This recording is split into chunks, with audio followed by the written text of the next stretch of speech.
الفيديو ده مهم لان هقول لك ازاي تخلص من الحمل الاباحيه او لا يا باولو يا باولو. وازاي انا عديت المشكله دي. حياتي بقت احسن، علاقتي مع اصحابي واهلي، بقيت اعرف اروح الجيم، اعرف اذاكر، اعرف اركز على حاجات كتير، اركز على مستقبلي وحياتي، احس بطعم الحياه. واكيد انت هتحب ان كل الحاجات دي تبقى في حياتك وتحل مشاكلك.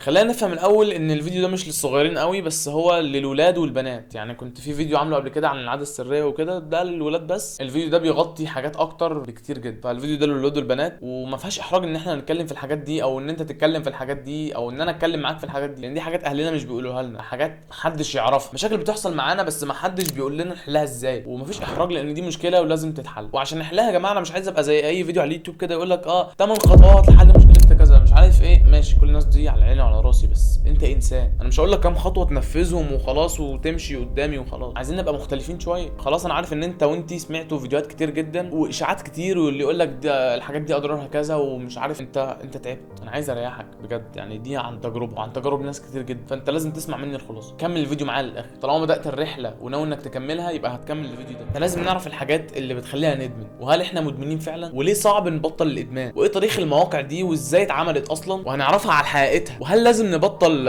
يوتيوب. لو سمحت ما تنساش الفيديو بتاعي ازاي تبطله لو عايز. وطبعا هنقول عن اضراره بس اكيد انت عارفها، وانا مش مكسوف اتكلم عنه وبقول كده قدام البنات والولاد، لان 51% من اللي بيتابعني بنات، وعارف ان الناس كتير هتشوف الفيديو، وعارف ان الناس كتير هتضغط على الفيديو ان شاء الله. ولو انتم مش تتكسفوا معايا وهتكمل، خش اكتب في كومنت بطل سكس عيش ريلاكس. عايز اعرف مين اللي مكمل معايا. اسف اني طولت. خلينا نعرف الاول ايه هو الادمان وازاي بيحصل. ببساطه احنا البشر بنتعامل مع اي حاجه في حياتنا بمشاعر، والمشاعر دي هي اللي بتخلينا نعمل الافعال بتاعتنا. يعني كل فعل انت بتعمله وراه دافع معين او مشاعر معينه هي اللي حركته. وقت ما انت وانتي بتتفرجوا على الحاجات دي وبتعملوا هرمون الدوبامين بيتفرز. المخ بيبتدي بطبيعته لان دي حاجه بتفرح بيفرز بقى هرمونات السعاده والهدوء زي الدوبامين. فتلاحظ ان اول مره هتعمل الحاجه دي او تعملي الحاجه دي الهرمون ده بيتفرز. كل ما الهرمون ده يتفرز المخ بيحب الشعور ده. طب انا عايز اعمله تاني. المخ لما يلاقي حاجه بتسعده بيعملها تاني. دماغك شغال كده، هيلاقي حاجه بتسعده فهيقول لك تعالى نعملها تاني. ايه المشكله؟ المشكله ان انت لما تعملها الدوبامين بيقعد يرتفع زياده عن اللزوم. ومره واحده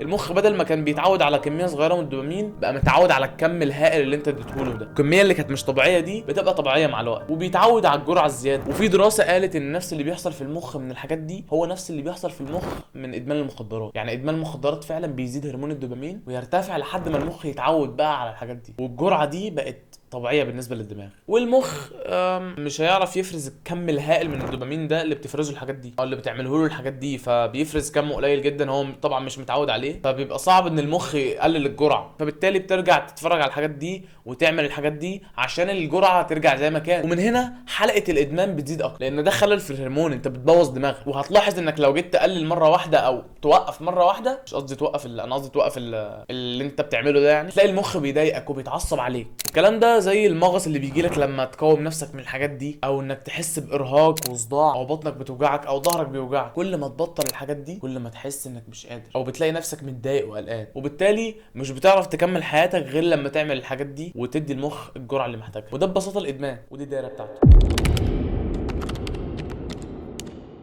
طب ليه الادمان صعب؟ ليه الادمان صعب ان احنا نتغلب عليه؟ الادمان صعب لانك مش هتعرف تبطل مره واحده. الادمان صعب لانك عودت مخك على حاجه معينه. الادمان صعب لانك ما اديتلوش الجرعه اللي هو محتاجها. وصعب عشان الالام اللي بيحسها لك المخ، لان انت كل مره، وانا عارف كل مره مثلا تقاوم مره وتقول مش هعمل كده تاني، فجاه تحس بارق، مش عارف تنام، مش عارف يوم يعدي فجاه زي الفل، يوم بقى تاني مش قادر. فالمخ بقى بيعرف ان دي لغتك يا معلم. خلاص كل ما يقاوم هجيب له صداع، وهو لما يجي له صداع بيعمل الحاجات دي وبيسمع. يبقى انا هتعامل مع الشخص ده كده. وده ببساطه اللي المخ بيعمله. طب اشمعنى مشاهده الاباحيه هو اكتر حاجه بنحبها واكتر حاجه مدمنين عليها مش قادرين نبطلها؟ ليه اصلا احنا مخلوقين بنعمل الحاجات دي في الغريزه الانسانيه؟ ليه اصلا؟ وليه بنحبها؟ احنا ربنا خلقنا كائنات عندنا غريزه البقاء، بنحب نعيش، بنحب نتكاثر، بنحب نبقى موجودين دايما. فبالتالي الواحد بيخلف عشان يسيب نسله بعده. وهنا ممكن حد في الفلوج بقى يطلع يقول لي طب انا عايز اموت، انا مش عايز اعيش. وهنا هرد عليك واقول لك تقدر تموت نفسك، تقدر تذبح نفسك، تقدر تاذي نفسك لما تلمس حاجه سخنه مش بتعمل كده. هي دي بالظبط غريزه البقاء. عندنا غريزه الحب والسعاده والميل لبعض.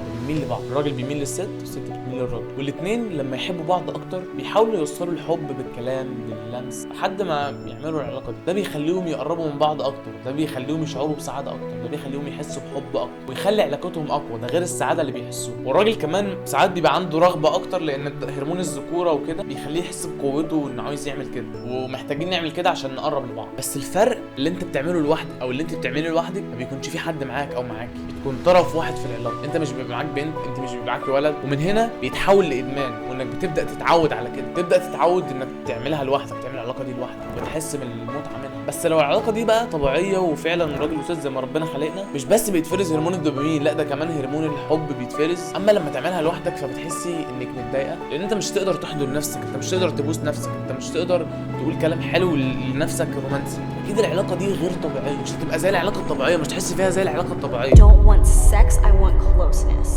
So instead of like actually like, oh, I just want to fuck you, I'm like, no, I just want to feel your skin against mine, or I just want to feel a connection, I want to feel closeness. That's why I look for outside of the industry, because in the industry it's really hard to connect with people on another level. طب هل اللي احنا بنعمله ده او الاباحيه دي ليها فوائد اللي انا بعملها لوحدي وكده؟ انا كده تمام عرفت ان دي حاجه ربنا خلقها بيا، بس ليه ما اعملهاش؟ ده ربنا حاجه خلقها بيا وبصبر نفسي. الحقيقه ان ليها فوائد كتير، لا انا مش بهرج، وليها فوائد كتير فعلا، زي انها بتحسن المود وبتخرج الكبت اللي كنت فيه، ومثلا انها بتعرفك على الحاجات دي وازاي تعملها مع مراتك او ثقافه جنسيه. من الاخر في احصاءات قالت ان الناس متجوزين لما بيشوفوها بيستفادوا وبيساعدهم اكتر في العلاقه بتاعتهم، فدي برضو فايده. وانا عايزنا نبطل ليه يا عم طب ما تقول كده من الصبح، انا من زمان نفسي ابقى حرامي، ايه المشكله يعني؟ انت هتصدم لما احكي لك عن الاضرار وعن حقيقه الافلام.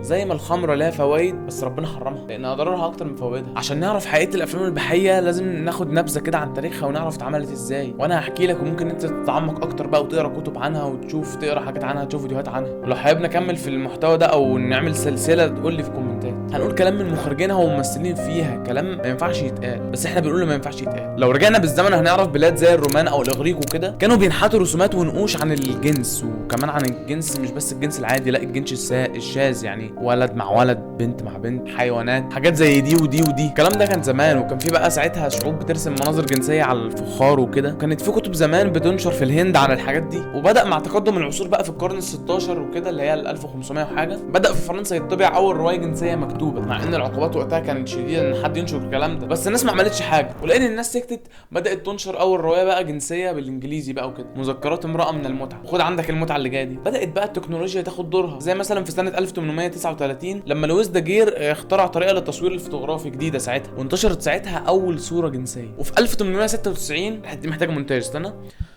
وفي 1896 كان صناع الافلام بقى بداوا يتطوروا، مش بس صور، لا ده فيديوهات كمان. كانت مجرد فيديوهات من غير صوت ووقتها قصير، زي مثلا انهم صوروا واحده بتقلع مثلا قدام الكاميرا، انت شايف هم بيتقدموا ازاي خطوه خطوه. لحد دلوقتي برضه في سبعينات القرن العشرين مع ظهور النت بقى وتطور التصوير، مش مجرد بس تصوير فوتوغرافي لا ده بقى تصوير احترافي. بدا الناس عقلها يتفتح للحاجات دي، بدات الناس تعرف الحاجات دي، بدات تحس ان الموضوع عادي، بدا يبقى في مواقع مخصصه اصلا للحاجات دي. تسال صاحبك يقول لك لا الموقع ده وحش، شوف موقع تاني. تعالى اسالنا، انا عندي خبره في الحاجات دي. ده غير ان الناس اللي بقت تصنع الحاجات دي بقت بتبيعها، وبدات تبقى تجاره عالميه، تجاره الناس بياكلوا منها عيش. وعشان يخلوك تتفرج اكتر، ودي الحته اللي انت مش فاهمها، بداوا يعملوا وضعيات جديده او يعملوا وضعيات غريبه، وممكن يخلوا الفيلم مثلا اكثر عنف. فانت بالنسبه لك ان ده الطبيعي، ده الطبيعي ان هو وما ينفعش غير كده، بس ده في الواقع او في الحقيقه مش بيمشي كده. Having porn sex is completely different than having real sex sometimes. Real sex is probably more just like flowing because you don't have to like make sure like you can like see the pussy or whatever, you know, or like there's no one yelling like open your ass or show me your pussy more. تقول انت اتجوزت قبل كده؟ اقول لك مالكش فيه، اسمع مني بس انا ثق فيا. بيعملوا بقى وضعات جديده وابتكارات جديده، مره واحده يجي لك حيوان، اللي دخل الحيوان في العلاقه دي؟ طب ايه اللي جاب ولد مع ولد؟ طب ليه كل دول ملمومين على واحده؟ واحد يقول لي كريم انت شفت كل الحاجات دي؟ اقول لك مش عارف صراحه. الناس دي بتشتغل وبتسرق انتباهك، انت مجرد زبون. اكتر من $90 بيكسبوهم كل ثانيه على حسابك، مليارات الدولارات، حاجات مش واقعيه بيخلوك تتفرج عليها، ووضعات غريبه، ومش ممثلين مدربين وبيمثلوا وبيدرسوا ازاي يمثلوا الحاجات دي وازاي يتدربوا، ممثلين بيمثلوا بالاكراه. Like honestly, some of my experiences are really humiliating for me, and I wish that they never happened. There's stuff going on, like people getting pissed on, men are pissing inside of women's vaginas, assholes, down their throats. بيجي لهم امراض جنسيه، امراض انت عمرك ما سمعت عنها زي ده وده وده، اساميها غريبه. وطبعا بيجي لهم ادمان. اكتر من 2 مليار زياره حصلت على الموقع ده بس في شهر واحد. بيكسبوا اكتر من 97 مليار دولار في السنه، ده في امريكا بس. واكيد ده بس هم اللي عارضينه، انما اكيد في اكتر. I am having porn sex. That is my job. I am coming in with a mindset that this is a person that I'm working with. I'm just there, you know, physically. That's it. It's a physical attraction. And technically, I don't even need دي that. الحقيقه، انت مجرد زبون عندهم. I don't even need that. بيبيعوا لك الهوا، بيحطوا السم في الدواء. على راي كايروكي امير عيد، شوف كم ممثله بتعيط وعندها امراض، شوف بيجي لهم حالات اكتئاب قد ايه، لان كل ده تمثيل. كلهم بيمثلوا وبيعانوا من الادمان. فهل من الطبيعي انك تتفرج على الحاجات دي؟ هل من الطبيعي انك تتفرج على اتنين طبعا. واكبر تحديات بتواجههم، هم قالوا على لسانهم ان هم مش بيلاقوا شغلانه لو سابوا الشغلانه دي، لانهم لو سابوا المجال ده مش هيعرفوا يدوروا على اي وظيفه ثانيه، سمعتهم بتبوظ. دي ثروتها كام، ودي ثروتها كام، ودي ثروتها كام، ودي ثروتها كام، ودي ثروتها كام. واكيد كلهم انت عارفهم. كم واحد عمل فلوس منه بس باع شرفه وكرامته. انا مش محتاج اقول لك السلبيات، انت عارفها واتفرجت على فيديوهات كتير كده. العنف اللي بتعملوه ده بيأثر عليكم جدا. وانا رحت وسالت دكتور كده، والكلام ده انا مش جايبه من دماغي، انا رحت وسالت دكاتره. الدكتور قال لي اللي بيحصل في الجواز غير ده. انت بتبقى فاكر ان انت عنف ومش عنف. قال لي لسه في الاول بيتعودوا على بعض، لسه مش عارف اللي بيحصل غير ده. انت مجرد بيشتتوا انتباهك، انت مجرد زبون. كده هيقيموا علينا الحد، ربنا يستر. ايوه، ما انا هتجوز ليه؟ ما انا عايز ماشي ده. بس هل من الطبيعي انك تتفرج على اتنين بيعملوا كده؟ ممكن يصوروا الفيلم اللي انت بتشوفه في 4 دقايق ده في 10 ايام، حتى هم مش بيستمتعوا. المخرج يقعد يقول لهم لا اتحركوا كده، تعالوا كده، تعالوا كده، في اثناء هم بيعملوا. والاجسام اللي بتشوفها دي بيزنس، ماشيين على دايت وعاملين سيستم، والنهارده هقعد مع دي والنهارده هقعد مع دي. اظن انك عرفت الاضرار وعرفت ليه علاقاتك بتتدمر، صحتك بتتدمر، ومستقبلك بيتدمر، وحياتك بتتدمر. هل لازم ابطل؟ بص مش هرد عليك لانك عارفه الاجابه برضه، بس في ناس بتقول انك هتعملها مره في الاسبوع مش هتاثر عليك. بص هو فعلا ممكن يكون الكلام صح ومحطوط عليك رزايه من فوق، بس من رحمه ربنا انه خالق لك حاجه في جسمك بتخرج الحاجات دي وانت نايم وانت اثناء البول. انا رحت سالت الدكتور قال لي كريم، قالها لي اوعى تكون بتعمل الحاجات دي. قال لي في ناس بتفتكر ان الحاجات دي صح، بس الحاجات دي بتخرج اثناء النوم، بتخرج اثناء البول. كده يا كريم مش هيشغلك الحاجات دي، وانت اكيد راجل مش هيشغلك الحاجات دي، وانت اكيد بنت محترمه، يعني اجمل حاجه على الكوكب، مش معاكسه بس. فما تضيعيش نفسك، الاصل انك محتشمه محترمه. فاظن انك عارف الاجابه، بس لو عملتها بقى ما تجيش تقول لي انا مش عارف اعمل حاجه في حياتي، انا مش عارف اعيش. اللي عنده صحه ومش مدمن وصحته تمام بيفكر بقى في احلامه، العربيه اللي هيشتريها وفتره احلامه، ومش عارف في بيته وفي حياته وفي مستقبله. اما المريض والمدمن مش بيفكر غير في حاجه واحده بس، ان هو يبطل، وده اللي بيعطلك. فهل عايز حاجه زي دي تعطلك؟ اظن لا. بس فعلا تبطيله صعب. ازاي امشي على الخطوات؟ ازاي اعمل ايه عشان ابطل؟ خطوات مش عمليه الناس بتقولها لي. تعال امشي معايا على الخطوات دي واكتبها لك بخط واضح مش زي الدكتور. فيلا بينا. من اهم الاسباب اللي هتساعدك تبطل الحاجات دي انك تكتب فعلا انت عايز تبطل ليه. انا مش بهزر، فعلا اكتب. هات ورقه وقلم واكتب. هات فعلا دلوقتي ورقه وقلم واكتب. الورقه والقلم هيفيدوك، بس المهم انك تعرف انت ليه عايز تبطل. والله انا عايز ابطل عشان اعرف اتجوز، والله انا عايز ابطل عشان تبقى صحتي حلوه، عايز ابطل عشان اركز في شغلي، عايز ابطل عشان اركز في مذاكرتي، عايز ابطل مثلا عشان احس برجولتي ان انا راجل مش ضعيف، عايز ابطل عشان نظره الناس ليا او نظرتي للناس او نظرتي لنفسي، عايز ابطل عشان النت ما يخلصش. المهم تكتب اي سبب، اكتب اسباب فعلا من جواك انت تخليك تبطل. انت عايز تبطل ليه؟ ما انا عملت كده قبل كده ورجعت برضه عملتها. وده يوصلنا للنقطه الثانيه، ان انت تلغي المشتتات وتلغي الحاجات اللي بتوصلك لده، عشان انت هتقلل الفرصه انك تعملها. طب ازاي؟ انت هتلغي المواقع دي من حياتك، تلغي الصور دي من حياتك. انا كلامي جارح شويه بس معلش. كلم شركه النت الغي المواقع دي، اقفلها. في تطبيقات بتعمل كده، في تطبيقات بتعمل كده، بس هتقول لي همسح التطبيق. هقول لك ان التطبيق بيبقى فيه حاجات بيخليك صعب عليك انك تمسحها. اجبر نفسك. لو الدافع بتاعك مش هيحركك، هيحرك الخوف. وفعلا عندك حق، في البدايه تحس انك مش قادر خالص ومش قادر تبطل او مش قادر تمنعها، وهتعمل المستحيل عشان توصل لها تاني، بس صدقني انت تشكر نفسك.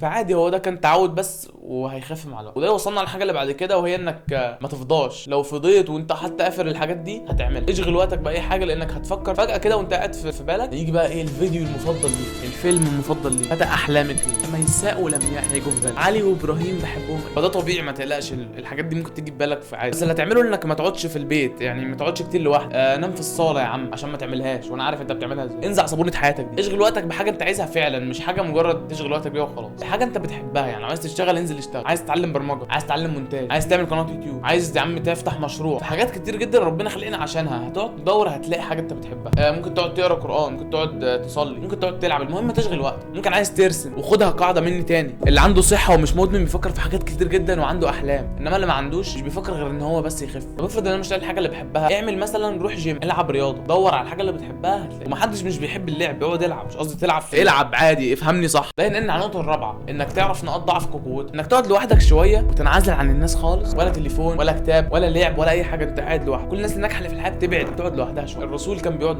مع ربنا. اعرف الحاجه اللي انت ضعيف فيها وقوي فيها، اكتب انت مين، اعرف نفسك، لانك عايش مع شخصيه انت مش عارفها، انت مش عارف نفسك، مش تعرف تبطل، مش تعرف مين الشخص اللي انت بتخليه يبطل، اللي هو نفسك. شوف بتحب ايه، بتكره ايه، احلامك ايه، طموحاتك ايه، اللي بيوقفك، ايه اللي بيحركك، ليه انت موجود. اعرف الشخص اللي انت عايش معاه على طول، نفسك، لانك اكتر حد هيعطلك هو نفسك. تعالى نعمل وتعالى نسوي، احنا قاعدين لوحدنا، ما تيجي نشرب شجرتين، تعالى نكلم البنت صفاء وانت ماشي معاها كانك راكب عربيه بتسوق. فرمل واسكت وعدي، اتحكم انت. الحاجه اللي بعد كده، افهم انك ممكن تعمل الحاجات دي وانها صعبه، انا عارف، بس افتكر كل لحظه الم بتحسها، افتكر الاسباب اللي انت عايز تبطلها عشانها، وعايزك تحط في دماغك ان النجاح مش رغبه. انت مش هتبطل برغبتك، مش مجرد انا عايز ابطل، انت هتبطل لانه المفروض عليك. خد النجاح، خد هدفك انه لازم. ما تحطش النجاح ده حته فوق البيع، حطه كحاجه انت من غيرها مش هتعرف تعيش، حطه كاولويه، حط هدفك ونجاحك رقم واحد. انت لو في كوبايه ميه وانت عطشان نص نص، يعني ممكن تشرب ممكن ما تشربهاش، انما لو انت عطشان هتشربها. بالظبط كده، لو انت عطشان بقى تعمل الحاجه اللي انت عايزها هتعملها لانك مفروض عليك. ماشي، الحماس حلو وبيجي كام يوم، وانا عارف ان ده مش بقلل منكم، كلنا بنغلط، بس بعد وقت هتشكر نفسك انك بدات النهارده.